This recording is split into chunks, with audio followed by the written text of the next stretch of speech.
Friends, in today's video, we're going to learn how to open an account at JP Morgan Chase Bank. For this, first you need to go to any browser and search for Chase Bank USA. The official website of Chase Bank that appears, that's the one you need to open. You'll see an interface that looks something like this. Let me tell you something here that's very important. You can see the three dots here, and this is your menu icon. We need to click on this. Now, two options will appear in front of us, checking and savings. If you want to open a savings account, you need to select the savings account option from here. If you want to open a checking account, you will select this checking feature. Here, I am clicking on the checking option. As you can see here, the option Choose a Checking Account has appeared in front of us. We need to click on this link. If you have any issues, you can let me know in the comments. I will do my best to help you. While the page is loading, we'll have to wait, and if you like this video, please make sure to give it a like. From here, you can select which type of checking account you want. There are accounts here for kids and students, as well as everyday accounts. If you look, the bank is recommending the Chase Total Checking Account to you. Apart from that, the bank also has this account and this one as well. The monthly service fee for each account is written here. You can select your account according to your needs. Right now, I am about to open this account. That's why I'm going to click on Open Now here. If you face any problems while opening the account, you can let me know in the comments. I will help you as much as I can. Here you can see, it now says, let's open your Chase Secure Banking account. Here, we will scroll down, and you'll see a question being asked. Are you an existing Chase customer? If you are already a customer, you will click on Yes. If you are a brand new customer, you will click on No. Here, I am clicking on No, I am not a customer. Now I will click on the Get Started icon. I request you, please make sure to like this video. Now friends, here we need to enter our first name. Here, we will enter our middle name, and here we are going to enter our last name. The spelling of the name you are entering should match the one on your ID card. If your name does not match your ID card, your account opening application will be rejected. Now here is this option. This is optional. You can skip it if you want. After that, we will click on the next icon here. Now friends, we are being asked, what is your date of birth? You will need to enter your date of birth here. The date of birth must be entered in the MMDDYY format, and it is also mentioned here that you must be at least 18 years old to open this account. Now we will click on Next here. What is your contact information? Whenever you open your account, if the bank needs to provide you with any information, they should have your contact information on file. Here, you need to enter your email address, and after that, you have to enter your mobile number. Friends, this section is not optional. This is mandatory. You have to fill this out here, and as soon as you do, you are giving your consent for your mobile number to Chase Bank. Here you can see it says, Chase Bank has your consent to send you automated calls and texts. This simply means that now the bank can call or text you at any time.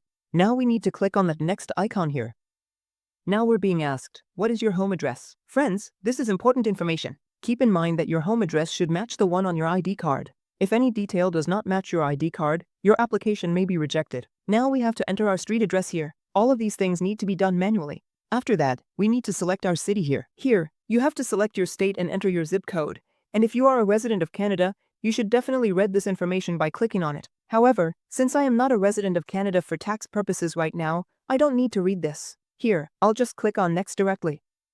Now, friends, we were told to wait for a little while. I waited a few seconds and the page has loaded. Here, it says, tell us about your citizenship status. Are you a US citizen? If you are, then click on Yes. If you are not, then click on No. If I click on Yes here, then citizenship appears here. Besides that, it also says that if you want, you can add citizenship from another country here.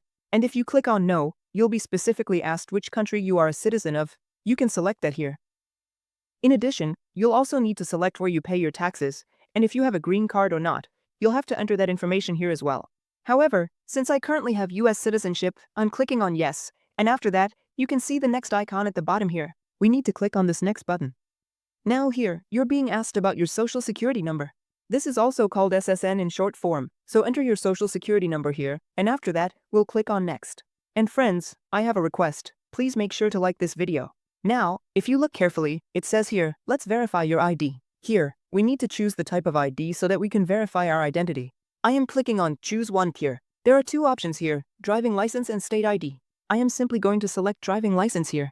Now here, it is asking which state issued you this driving license. You need to select the state from here, and after selecting the state, you have to enter your ID number here. After entering your driving license ID number, you need to click on Next here. Now if you look here, you'll see quite a bit of information written. Our ID verification has not been completed yet. Now friends, we still need to give our authorization so that the Social Security Department can provide your information to the bank, and the bank can verify all your details.